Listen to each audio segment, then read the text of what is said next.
नमस्कार, स्वागत है आपके अपने YouTube चैनल स्टैंड बीपीएससी में। दोस्तों, आज हम लोग जुलाई महीने का प्रतियोगिता दर्पण का शॉर्ट नोट्स करेंगे। VBI है और इसमें सबसे चीज़ें जो है जुलाई महीने का, चूँकि आपको मालूम है कि नवंबर में परीक्षा होने वाले हैं और जिस महीने में परीक्षाएं होने वाली होती है उसके आसपास के जो 4-5 महीने वाले जो करंट अफेयर होते हैं वो बहुत ही महत्वपूर्ण होते हैं। ज़्यादातर प्रश्न वहीं से पूछे जाते हैं दोस्तों। ठीक, तो चलिए हम लोग सेशन लेट किए बिना आज का वीडियो शुरू करते हैं।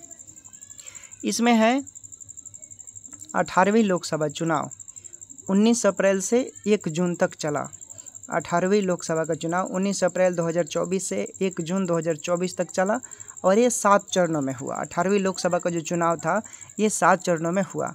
और देखिए, जब चुनाव संपन्न हुआ और रिजल्ट परिणाम घोषित किया गया तो उसमें समझ लीजिए कि सबसे ज़्यादा अगर कोई पार्टी बनी जिससे सबसे ज़्यादा सीट मिलने वाली जो पार्टी थी वो बीजेपी थी। बीजेपी को 240 सीटें मिला था और INC यानी इंडियन नेशनल कांग्रेस को 99 सीट मिला था और समाजवादी पार्टी को 37 सीटें मिला था। हालांकि निर्दलीय पार्टी जो थे उस समय ये लोग कांग्रेस में जुड़ गए तो टोटल कांग्रेस के पास सीटों की संख्या 102 हो गई है। लेकिन जब चुनाव जीती थी तो कांग्रेस के पास 99 सीट था। ठीक, तो NDA गठबंधन के द्वारा ये 293 बहुमत प्राप्त हुआ, जिसके बदौलत माननीय प्रधानमंत्री तीसरी बार नरेंद्र मोदी ने शपथ ग्रहण किया है और पंडित जवाहरलाल नेहरू के बाद तीसरी प्रधानमंत्री हो गए हैं पंडित जवाहरलाल नेहरू के बाद। ठीक, और इंडिया गठबंधन थी उसके पास 234 सीटें थी।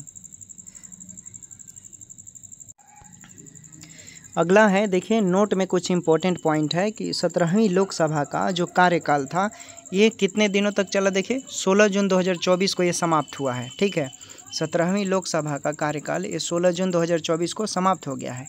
और देखिए कौशाम्बी उत्तर प्रदेश से निर्वाचित समाजवादी पार्टी के पुष्पेंद्र सरोज ने 18वीं लोकसभा में सबसे युवा सांसद है। तो ये इम्पोर्टेंट है, बहुत ही VBI है। ठीक है, ये प्रश्न यहाँ से बनने की संभावना है कि 18वीं लोकसभा में सबसे कम उम्र के सांसद कौन है, तो पुष्पेंद्र सरोज हैं। इनका उम्र 25 साल 3 महीने है। ठीक, तो 18वीं लोकसभा में सबसे कम उम्र के सांसद कौन है, पुष्पेंद्र सरोज बने हैं। और दूसरा सबसे युवा सांसद, मतलब उनके बाद दूसरा, पुष्पेंद्र जी के बाद दूसरा सबसे युवा सांसद शांभवी चौधरी बनी है। ये LJP से चुनाव लड़ी थी। ठीक, समस्तीपुर से इनका जो संसदीय क्षेत्र है वो समस्तीपुर है और इनका उम्र 25 साल 11 महीना है। ठीक, 25 साल 11 महीना है। तो दूसरा सबसे युवा सांसद शांभवी चौधरी बनी है, समस्तीपुर से इन्होंने चुनाव जीता है और इनकी महज उम्र 25 साल 11 महीना है। ठीक, उसके बाद आपसे प्रश्न पूछ सकता है कि सर्वाधिक मतों से जीतने वाले कौन सांसद बने हैं, तो शंकर लाल वानी। ठीक है, ये देखें इंदौर से हैं और ये BJP से हैं। इंदौर से ये BJP से हैं और 11,75,000 वोटों से ये चुनाव जीते हैं। ठीक ना, तो सबसे ज़्यादा मतों से चुनाव जीतने वाले 18वीं लोकसभा में सांसद कौन बने हैं, तो शंकर लाल वानी, याद रखिएगा। देखिए अगला बहुत ही इम्पोर्टेंट है, ये प्रश्न यहाँ से बनने की संभावना है या बन सकता है कि न्यूनतम मतों से यानी सबसे कम वोट से कौन चुनाव जीते हैं, तो रविंद्र वायकर सबसे कम मतों से चुनाव जीते हैं। ये देख लीजिए 48 वोट से ही मात्र चुनाव जीते हैं और ये शिवसेना से जुड़े हुए हैं। ठीक है, शिवसेना से थे और ये उत्तर पश्चिमी मुंबई से चुनाव जीते हैं। शिवसेना के ये सदस्य हैं। उसके बाद देखिए कुल निर्वाचित 18वीं लोकसभा में कुल निर्वाचित महिलाओं की संख्या कितनी थी, तो 73 थी। कुल निर्वाचित महिलाओं की संख्या 73 है 18वीं लोकसभा में। और सर्वाधिक नोटा का प्रयोग 18वीं लोकसभा में कौन जगह हुआ है, तो इंदौर, मध्य प्रदेश का एक सिटी है इंदौर। ठीक है ना, यहाँ पर सबसे ज़्यादा सर्वाधिक नोटा का प्रयोग लोगों ने किया है। उसके बाद सूरत निर्वाचित क्षेत्र से भाजपा के एक सदस्य थे मुकेश दलाल। कौन थे मुकेश दलाल। ये निर्विरोध निर्वाचित हुए हैं। निर्विरोध कहने का मतलब कि वहाँ से कोई चुनाव ही नहीं लड़ा। ठीक ना, तो निर्विरोध ये चुनाव जीते हैं। देखिए अगला बहुत ही इम्पोर्टेंट पॉइंट है आपका, विभिन्न राज्यों में संपन्न विधानसभा चुनाव हुए हैं। ठीक है, भारत के बहुत ऐसे राज्य हैं जहाँ पर विधानसभा के भी चुनाव संपन्न हुए थे और उसमें समझ लीजिए कि अरुणाचल प्रदेश जो थे, अरुणाचल प्रदेश में जो विधानसभा के चुनाव संपन्न हुए थे उसमें सबसे बड़ी पार्टी, देखिए टोटल सीट 60 सीट था, ठीक ना। इसमें बीजेपी को 46 सबसे ज़्यादा सीट मिला है और वहाँ का सीएम कौन बने हैं? पेमा खांडू, ठीक है। तो पेमा खांडू अरुणाचल प्रदेश के सीएम बने हैं जो विधानसभा का चुनाव हाल ही में हुआ है। उसके बाद सिक्किम की बात करें, सिक्किम में टोटल सीटों के लिए 32 सीटों के लिए चुनाव हुआ था और सिक्किम को एसकेएम एक पार्टी है, इसको 31 सीटों पर चुनाव जीत दर्ज हुआ, ठीक। तो वहाँ के सीएम कौन है? प्रेम सिंह तमाग, ठीक है। तो सिक्किम में जो विधानसभा का चुनाव हुआ था वहाँ के सबसे ज़्यादा सीट कौन सी पार्टी को मिला है? तो एसकेएम को मिला है और वहाँ के मुख्यमंत्री कौन है? प्रेम सिंह तमांग। और अरुणाचल प्रदेश में जो विधानसभा का चुनाव हुआ 60 सीटों पर हुआ और सबसे ज़्यादा सीट किसने प्राप्त किया? बीजेपी ने प्राप्त किया है और वहाँ का सीएम कौन है? पेमा खांडू। क्लियर हुआ? अगला देखिए, अगला विधानसभा का चुनाव उसके बाद कहाँ हुआ था? ये आपका हुआ था आंध्र प्रदेश में। आंध्र प्रदेश में 175 सीटों के लिए चुनाव लड़ा गया था। आंध्र प्रदेश में 175 सीटों के लिए विधानसभा का चुनाव लड़ा था जिसमें एक टीडीपी पार्टी है। कौन है? टीडीपी। ये टीडीपी जो पार्टी है इसको सबसे ज़्यादा सीट प्राप्त हुए हैं 135 और इसी टीडीपी पार्टी के सीएम बने हैं चंद्रबाबू नायडू, ठीक है। तो आंध्र प्रदेश के सीएम कौन बने हैं? तो चंद्रबाबू नायडू। और आंध्र प्रदेश में जो विधानसभा का चुनाव हुआ था उसमें सबसे ज़्यादा सीट कौन सी पार्टी को मिला है? तो टीडीपी को 135 मिला है।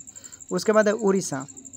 तो उड़ीसा में 147 सीटों के लिए चुनाव लड़ा गया जिसमें सबसे ज़्यादा कौन से पार्टी को सीट मिला है? तो बीजेपी को 78 सीट मिले हैं और बीजेपी के मोहन चरण मांझी को वहाँ का मुख्यमंत्री बनाया गया है। यानी उड़ीसा में 147 सीट के लिए विधानसभा का चुनाव लड़ा गया था और बीजेपी सबसे ज़्यादा सीट प्राप्त करने वाली पार्टी बनी है वहाँ पर और वहाँ के बीजेपी के मुख्यमंत्री कौन बने हैं? मोहन चरण मांझी। क्लियर हुआ? देखिए अगला जो पॉइंट है ये बहुत ही इम्पोर्टेंट है, वीवीआई है, बहुत वीवीआई है। अगला पॉइंट देखिए, गोपी चंद्र थोटाकुरा ये भारत के पहले अंतरिक्ष पर्यटक बने हैं। गोपी चंद्र थोटाकुरा, प्रश्न पूछ देगा कि भारत के पहले अंतरिक्ष पर्यटक कौन बने हैं? तो गोपी चंद्र थोटाकुरा। यहाँ से एक क्लियर हो गया। अब देखिए, अमेजन के संस्थापक कौन है? जेफ बेजोस, ठीक है। अमेजन के संस्थापक कौन है? Jeff Bezos.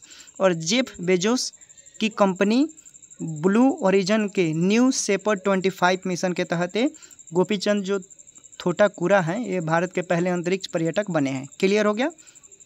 वेरी इंपॉर्टेंट है दोस्तों, ठीक है। अगला देखिए, अगला जो पॉइंट है ये दोस्तों बहुत ही महत्वपूर्ण है।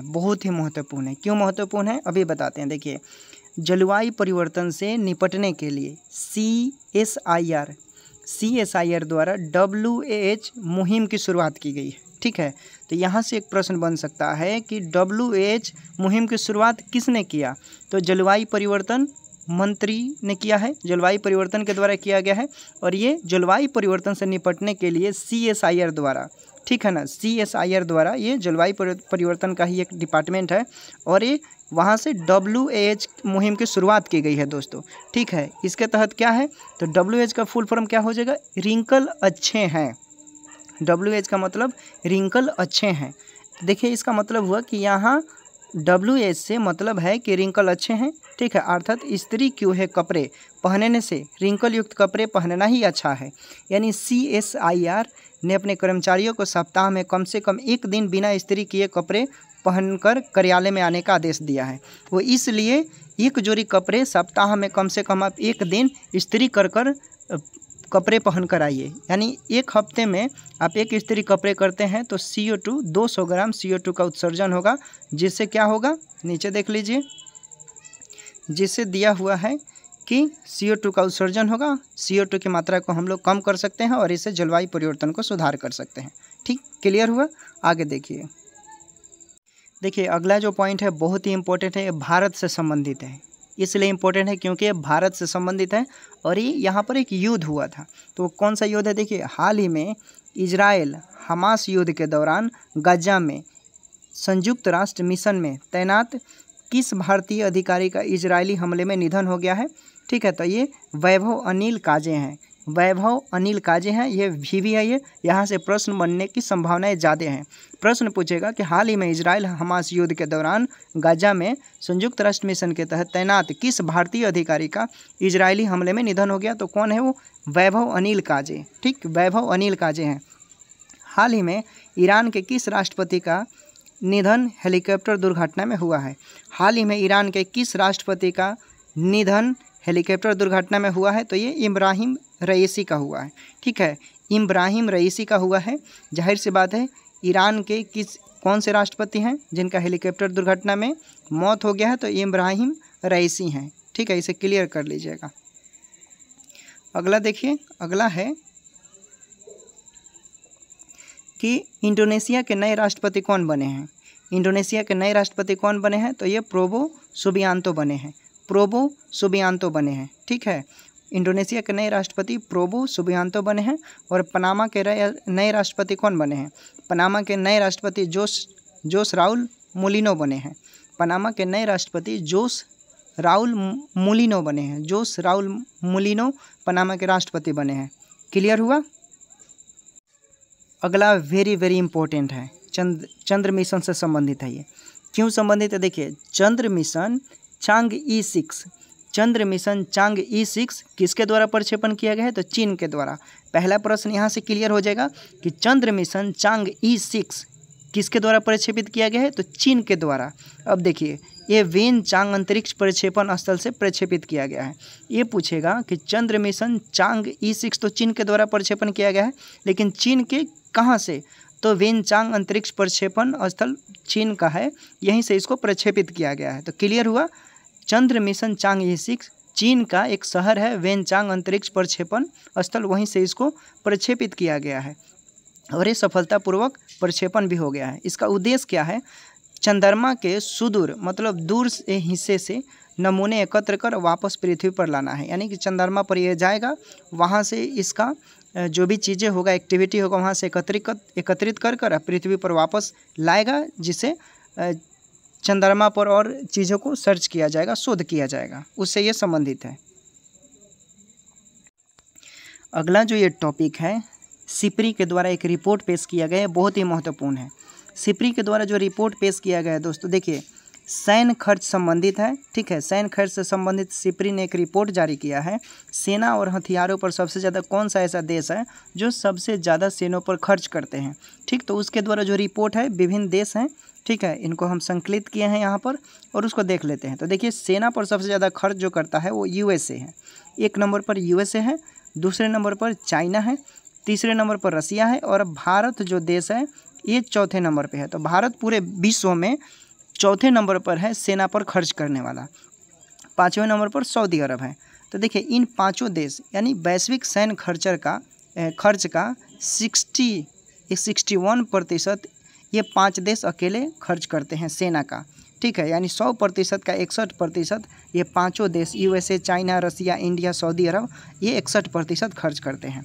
अगर इसमें हम देखें 2023 में भारत का कुल सैन्य खर्च 83.6 अरब डॉलर था। ठीक है, 2023 में कुल सेना पर, ठीक है, भारत का खर्च कितना है? 83.6 अरब डॉलर खर्च किया है और 2022 की तुलना में देखें तो 4.2% की वृद्धि हुई है। ठीक है, 2022 की तुलना में। क्लियर हुआ? अगला पॉइंट देखिए, ये 2022 का रिपोर्ट है। ठीक है ना, 2022 में अमेरिका की नागरिकता ग्रहण करने वाले विदेशी मूल के लोगों में भारतीयों का स्थान दूसरा है। यानी 2022 में अमेरिका जाकर नागरिकता ग्रहण करने वाले सबसे ज़्यादा पूरे विश्व में भारत दूसरे स्थान पर है। ठीक है, और मैक्सिको जो है वो पहले स्थान पे है। मैक्सिको में 1,28,878 लोग नागरिकता ग्रहण किए हैं और वही भारत में 65,960 लोग नागरिकता ग्रहण किए हैं। तो क्लियर इसको कर लीजिएगा। ठीक है, यहाँ से एक प्रश्न हमेशा BPSC में पूछा जाता है दोस्तों, एक प्रश्न फिक्स रहते हैं, तो इसको आप क्लियर कर लेंगे। बहुत ही इंपॉर्टेंट पॉइंट है। विश्व प्रेस स्वतंत्रता सूचकांक 2024 जारी हो गया है। विश्व प्रेस स्वतंत्रता सूचकांक 2024 जारी हो गया है और एक कौन जारी करता है? तो संस्था का नाम है रिपोर्टर्स विदाउट बॉर्डर्स। ठीक है, रिपोर्टर्स विदाउट बॉर्डर एक संस्था है, उसके द्वारा ये विश्व प्रेस स्वतंत्रता सूचकांक जारी किया जाता है प्रत्येक वर्ष। ठीक है, इसमें हम भारत का स्थान जानेंगे और टॉप कंट्री और बॉटम कंट्री जो अंत में है उनका स्थान देखेंगे। तो हम पहले भारत का देखते हैं। भारत देखिए 180 देशों में, ठीक ना, भारत का 180 देशों में 159 नंबर पर स्थान मिला है। 180 में भारत को 180 देशों में भारत का स्थान 159 नंबर पर है। और भारत का इसमें अंक देखें तो 31.28% रहा, ठीक है, जो कि काफ़ी गंभीर सिचुएशन है, अति गंभीर कहा जाएगा, ठीक है ना। यही 2023 में देखें तो विश्व प्रेस सूचकांक में भारत का स्थान 161 नंबर पर था, ठीक है। अगर हम टॉप कंट्री की बात करें, टॉप कंट्री का पहले पूछ देगा विश्व प्रेस सूचकांक में 2024 में भारत का स्थान कितना है, तो 159 नंबर पे है, ठीक। अब देखिए टॉप कंट्री में नॉर्वे पहले स्थान पे है। विश्व प्रेस सूचकांक में नॉर्वे को पहला स्थान मिला है, डेनमार्क को दूसरा स्थान मिला है और स्वीडन को तीसरा स्थान। तो ये टॉप 3 कंट्री कौन कौन है? Norway, Denmark, Sweden.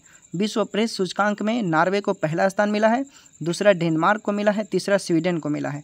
और अंत में देखिए 180 नंबर पर इरिट्रिया को सबसे आखिरी में रखा गया है। विश्व प्रेस स्वतंत्रता सूचकांक में इरिट्रिया को आखिरी का स्थान मिला है। और 179वें नंबर पर सीरिया को मिला है और 178 नंबर पर अफगानिस्तान है। अगर हम पड़ोसी देशों की बात करें तो उसको देख लेते हैं। देखिए अगर हम पड़ोसी देशों की बात करें तो देखिए नेपाल 74वें नंबर पे है, ठीक है। भूटान 147 नंबर पे है, श्रीलंका 150 नंबर पे है और 152 नंबर पर पाकिस्तान है। उसके बाद बांग्लादेश 165 नंबर पर और चीन 172 नंबर पर। चीन हम लोगों से भी बाद में है। नोट में देखिए कि भारत के पड़ोसी देशों में केवल नेपाल के लिए ही सूचकांक का स्कोर 40 से अधिक है, बाकी सबका 40 के कम, ठीक है। तो ये क्लियर हो गया। अगला जो पॉइंट है ये देखिए, अगला पॉइंट बहुत ही इंपॉर्टेंट है और ये प्रश्न बन सकते हैं। हाल ही में नॉर्वे, आयरलैंड और स्पेन द्वारा फिलिस्तीन को राष्ट्र का दर्जा दिया गया है। तो प्रश्न पूछ देगा फिलिस्तीन को कौन ऐसे 3 देश हैं जिनको राष्ट्र का दर्जा दिया गया है? तो Norway, Ireland, Spain. Norway, Ireland, Spain के द्वारा फिलिस्तीन को राष्ट्र का दर्जा दिया गया है। और यहाँ से रिलीजियस, देखिए एक रिपोर्ट है religious minority across country analysis 1950 से 2015 जारी किया गया। और किसके द्वारा जारी किया जाता है आगे देख लेते हैं। देखिए ये क्या है, प्रधानमंत्री की आर्थिक सलाहकार परिषद द्वारा जारी किया जाता है। किसके द्वारा जारी किया जाता है? ये जनसंख्या से रिलेटेड है। ये प्रधानमंत्री के आर्थिक सलाहकार परिषद के द्वारा जारी किया जाता है। और ये 1950 से 2015 के दौरान विभिन्न देशों में जनसंख्या परिवर्तन से संबंधित रिपोर्ट है ये, ठीक ना। ये 1950 से लेकर 2015 के दौरान विभिन्न देशों में जनसंख्या परिवर्तन से संबंधित रिपोर्ट है जो आर्थिक सलाहकार परिषद द्वारा प्रधानमंत्री के द्वारा जारी किया जाता है। प्रधानमंत्री के आर्थिक सलाहकार परिषद के द्वारा जारी किया जाता है। और भारत की कुल जनसंख्या में बहुसंख्य जनसंख्या के अनुपात में काफ़ी गिरावट आई है इस बार, ठीक है। भारत की कुल जनसंख्या में एनालिसिस किया गया है तो इसमें देखा गया है कि भारत की जो कुल जनसंख्या है, बहुसंख्य जनसंख्या, उसमें काफ़ी अनुपात में गिरावट आई है। और देख लीजिए हिंदू आबादी, अगर हम 1950 की बात करें तो वही कितना था, 84.68% था, 84.68% था। वही 2015 में देखें तो घटकर कितना हो गया है, 78.06%, ठीक। तो काफ़ी गिरावट हुई है। और वही आगे हम देख लेते हैं मुस्लिम जनसंख्या की हिस्सेदारी में वृद्धि देखें तो 1950 में ये 9.84% था। आज़ादी के बाद मुसलमानों की जो जनसंख्या हिस्सेदारी थी वो 1950 में 9.84% था। वही 2015 में देखें तो 14.09%, यानी काफ़ी 5% लगभग ज़्यादा बढ़ गए हैं। 1950 में देख लीजिए 9.84%, 2015 में 14.09%।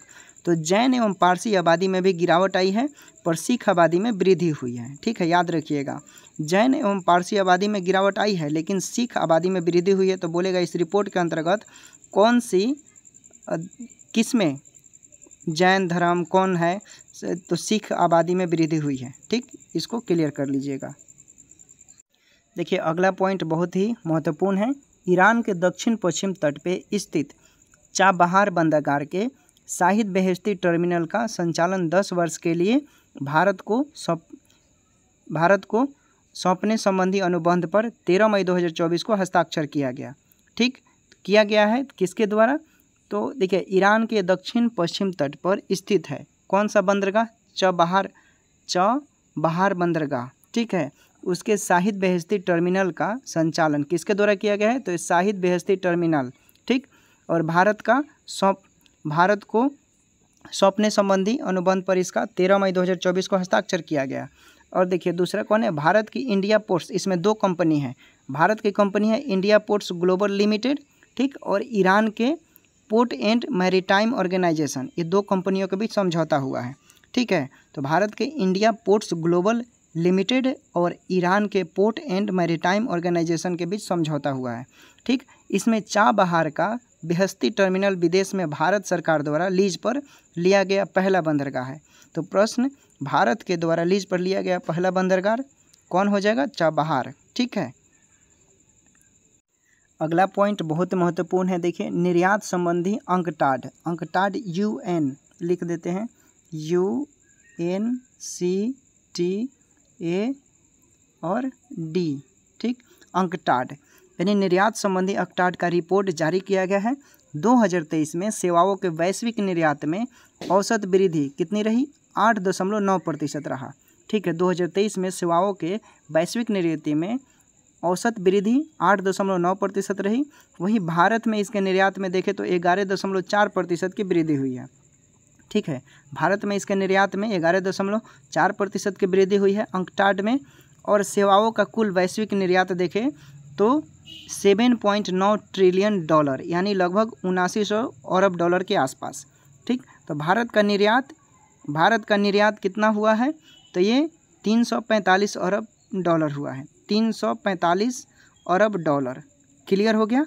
तो 2023 में सेवाओं के वैश्विक निर्यात में औसत वृद्धि 8.9% वृद्धि और भारत में इसके निर्यात में 11.4% वृद्धि हुआ है। सेवाओं का कुल वैश्विक निर्यात की बात करें तो 7.9 ट्रिलियन डॉलर यानी लगभग 7900 अरब के बराबर और भारत का निर्यात 345 डॉलर अरब।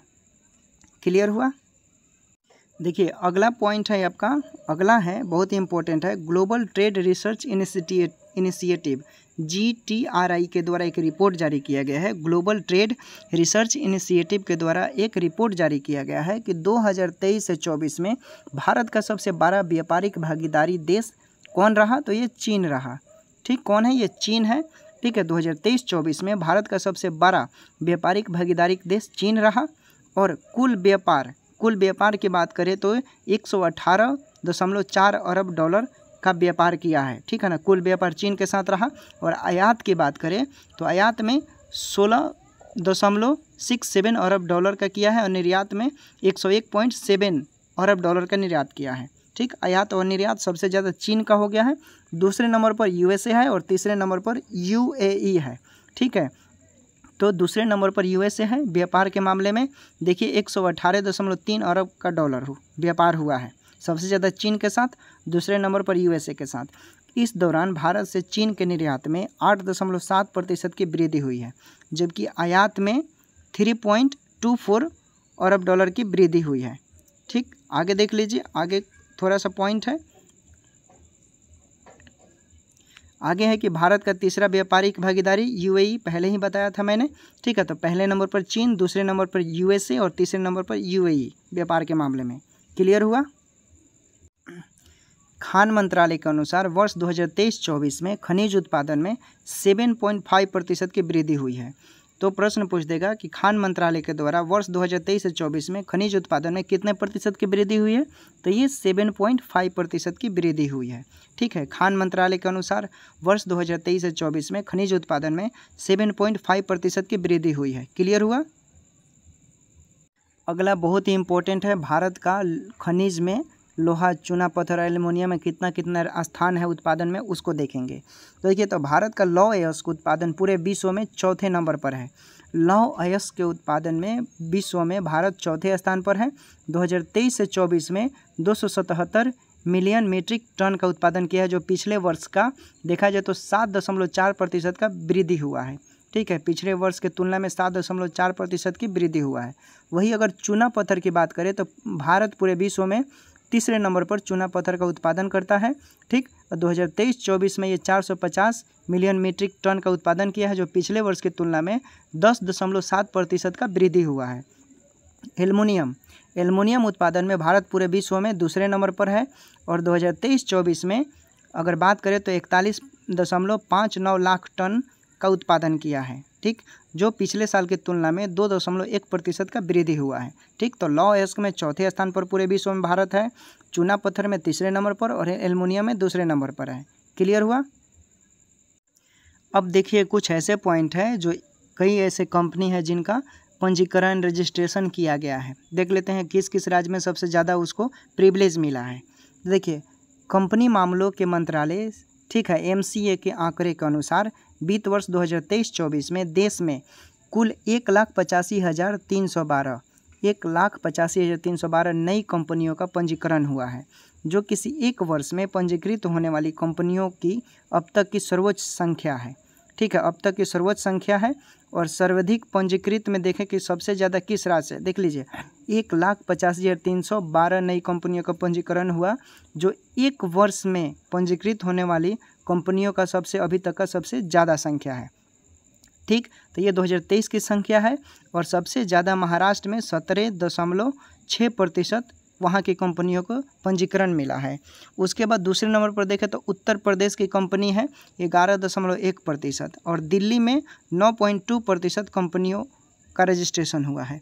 यानी सबसे ज़्यादा महाराष्ट्र में, उसके बाद उत्तर प्रदेश में, उसके बाद दिल्ली। तो ये मुंबई, यूपी, दिल्ली, मुंबई, यूपी, दिल्ली, ठीक है, तीनों फेमस ही स्टेट हैं भारत के, ये क्लियर कर लीजिएगा। देखिए अगला एक रिपोर्ट जारी किया गया है, UN के द्वारा एक रिपोर्ट जारी किया गया है, world economic situation and prospectus reports. किसके द्वारा जारी किया गया? UN के द्वारा। UN के द्वारा world economic situation and prospectus report जारी किया गया है। 2024 में भारत में आर्थिक वृद्धि दर का अनुमान 6.9% बताया गया है। 2024 में भारत में आर्थिक वृद्धि का अनुमान UN के द्वारा 6.9% लगाया गया है। वर्तमान समय में कुल 11 लघु वित्त बैंक देश में कार्यरत हैं। ठीक है, भारत में 11 लघु वित्त बैंक अभी कार्यरत हैं। ठीक, आगे देखिए अगला महत्वपूर्ण पॉइंट है। देखिए वित्तीय वर्ष 2023 से 24 के लिए RBI ने सरकार को एक लाभांश दिया है। RBI ने सरकार को 2,10,874 करोड़ लाभांश सरकार को प्रदान किया है, जो कि पिछले साल के मुताबिक देखें तो 141% ज़्यादा है दोस्तों।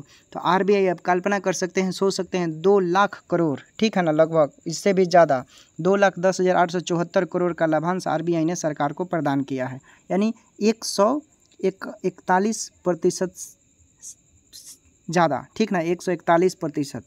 उसके बाद है WEF के द्वारा एक रिपोर्ट जारी किया गया है। क्या है? Travel tourism development index, travel and tourism development index 2024, ये WEF के द्वारा जारी किया गया है। ठीक है, WEF के द्वारा जारी किया गया है। भारत को देखिए इसमें कौन सा दक्षिण एशिया में सर्वोच्च स्थान मिला है। इसमें 119 देश शामिल हुए थे। ठीक है, travel and tourism development index 2024 में 119 देशों को काउंट किया गया और इसमें भारत का जो स्थान है ये 39 है। भारत का स्थान इसमें 39 है और भारत को इसमें अंक जो मिला था ये 4.25, ठीक है, 4.25 भारत का अंक मिला है। ये दक्षिण एशिया में ये भारत का सबसे सर्वोच्च स्थान है। ठीक, क्लियर हुआ। अगर हम टॉप कंट्री की बात करें तो USA पहले स्थान पर है, स्पेन दूसरे स्थान पर है और तीसरे नंबर पर जापान है। तो टॉप कंट्री में USA को पहला रैंक मिला है, स्पेन को दूसरा और जापान को तीसरा।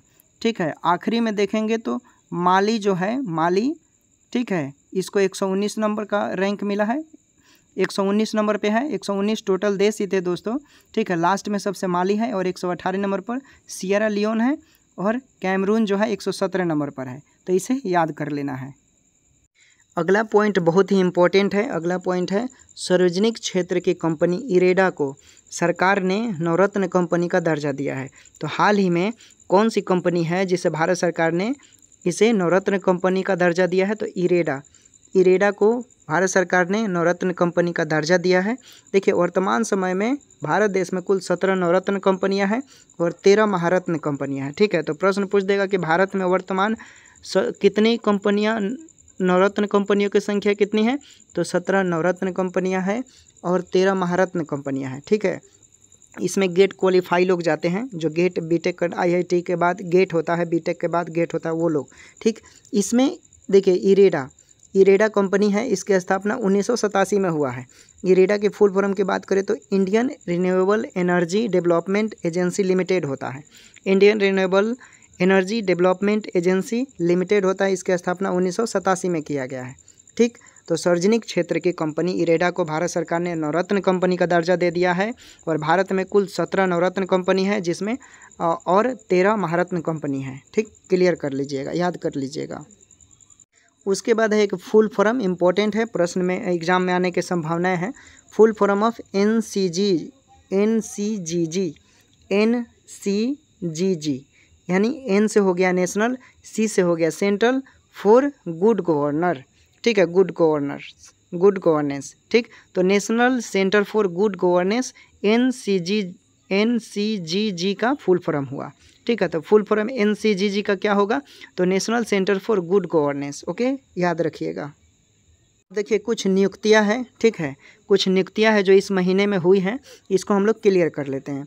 देखिए नौसेना के नए उप प्रमुख कौन बने हैं, तो ये कृष्णा स्वामीनाथन को बनाया गया है। नौसेना के नए उप प्रमुख कौन बने हैं, तो कृष्णा स्वामीनाथन को बनाया गया है। जीएसटी अपीलीय न्यायाधिकरण के पहले अध्यक्ष कौन बने हैं, तो संजय कुमार मिश्र को बनाया गया है। जीएसटी अपीलीय न्यायाधिकरण के पहले अध्यक्ष संजय कुमार मिश्र को बनाया गया है। उसके बाद CII के नए अध्यक्ष, CII के नए अध्यक्ष कौन बने हैं, तो ये संजीव पुरी को बनाया गया है। CII के नए अध्यक्ष संजीव पुरी कौन है, संजीव पुरी। ठीक, उसके बाद सुप्रीम कोर्ट बार एसोसिएशन के अध्यक्ष कौन बने हैं, सुप्रीम कोर्ट बार एसोसिएशन के नए अध्यक्ष कौन बने हैं, तो ये कपिल सिब्बल हैं। ठीक है, जिनका फीस 5 मिनट का लगभग 20 लाख 50 लाख जैसा केस रहता है वैसा फीस लेते हैं दोस्तों। ठीक, करोड़ों में हियरिंग करते हैं, ज़्यादातर स्टेट लेवल पर ही हियरिंग करते हैं। उसके बाद है freedom of the city of London पुरस्कार। Freedom of the city of London पुरस्कार किसे मिला है, तो ये शबाना आजमी को मिला है। किसे मिला है, शबाना आजमी को।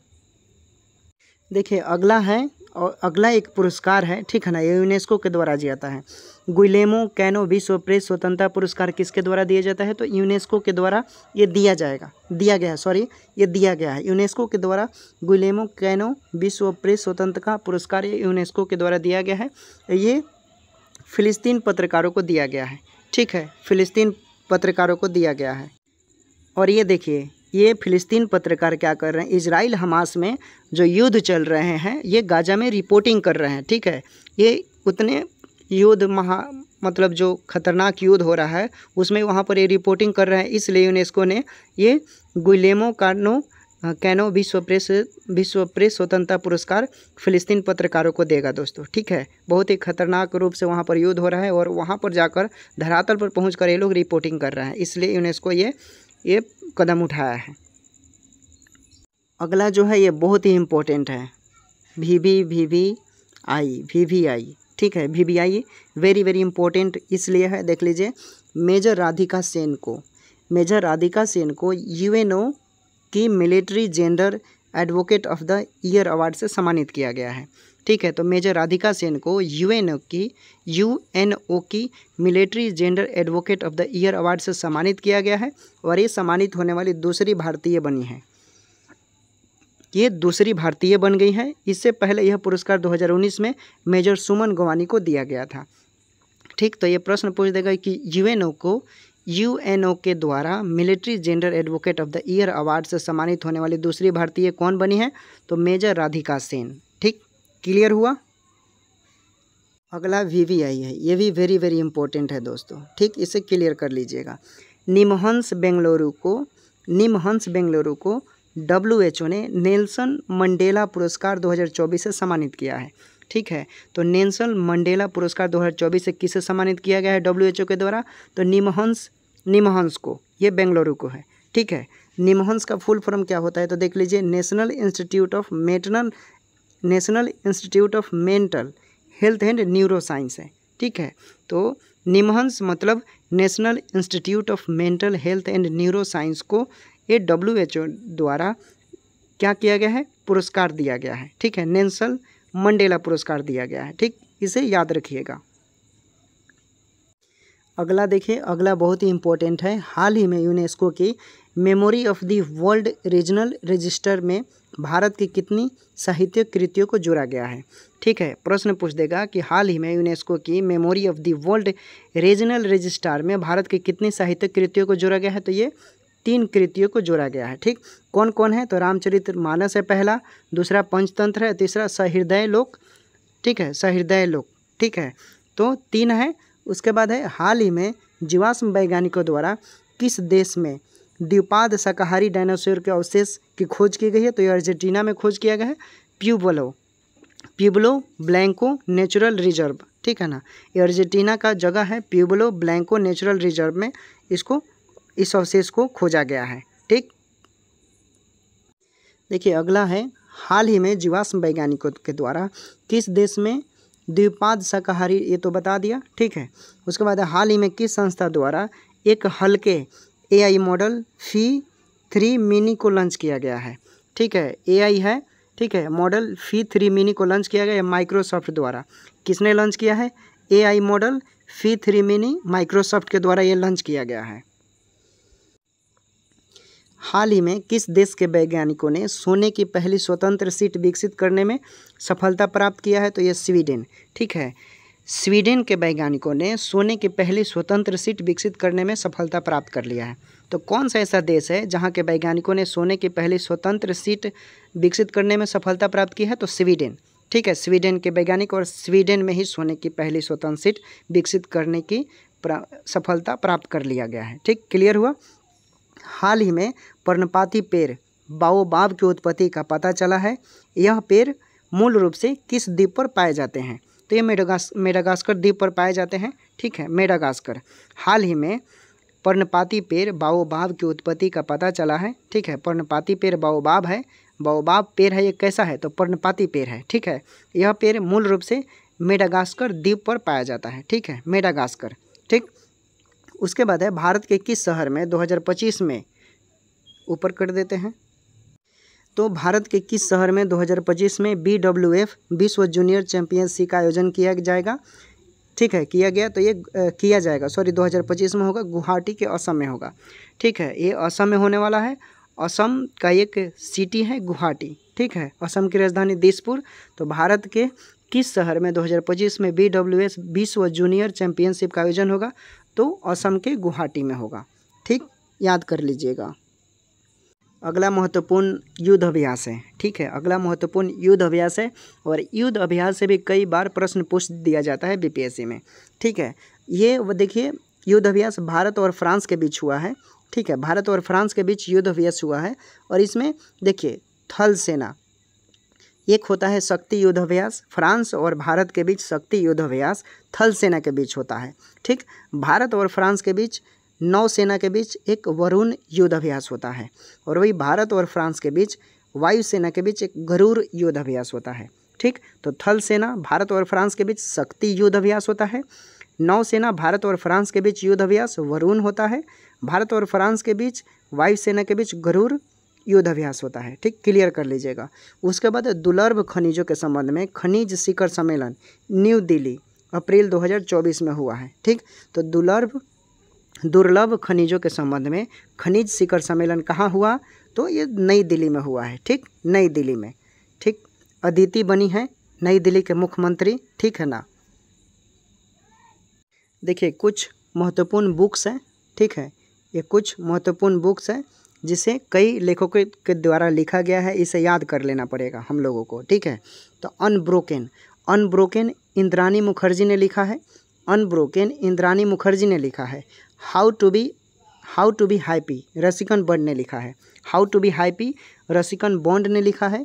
ये ग्रेट कंट्री शिल्पी सौम्या गौड़ा ने लिखा है। ये ग्रेट कंट्री शिल्पी सौम्या गौड़ा ने लिखा है। The great divide Cristina Henriquez ने लिखा है। The great divide Cristina Henriquez ने लिखा है। Night watch Jayne Anne Phillips ने लिखा है। Night watch Jayne Anne Phillips ने लिखा है।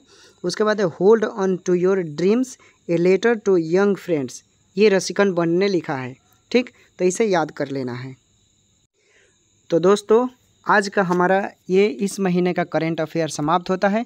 फिर हम अगले वीडियो में नए करेंट नए महीने का नए करेंट अफेयर लेकर आएंगे। और आप ज़रूर स्टैंड बीपीएससी पे नए होंगे तो सब्सक्राइब कर लीजिएगा, इसलिए ताकि आपके पास नोटिफिकेशन पहुंच जाए। ठीक है, बहुत ही कंटेंट, अच्छा कंटेंट है ये, ठीक है ना। जो निचोड़ होता है करंट अफेयर का महीने का वो है, हमें ज़्यादा नहीं पढ़ने की ज़रूरत होती है, सिलेक्टेड चीज़ें पढ़ने की ज़रूरत होती है सभी को, क्योंकि मालूम है कि बीपीएससी में इतना बड़ा सिलेबस होता है कि पढ़ते पढ़ते अगर पढ़ेंगे भी तो 2 महीने 3 महीना में ख़त्म नहीं हो पाएगा। अभी हमारे पास 40 से 50 दिन समय बचे हुए हैं, और इन बाकी के 2 महीने समय में कैसे पढ़ना है, कौन से सिलेक्टेड करंट अफेयर रहेगा, उसको हम लोग कई तरह के जो अधिकारी होते हैं उनसे एनालिसिस कर कर ये सब आपके बीच हम प्रस्तुत करते हैं। जो हम पढ़ते हैं वो भी सोचते हैं कि हमारे दोस्तों तक पहुंचे। ठीक, तो फिर जैसा होगा हम एक नया करंट अफेयर नए महीने का लेकर आएंगे अगले वीडियो में। तब तक मिलते हैं, अपना ख्याल रखें और देखते रहें स्टैंड बीपीएससी।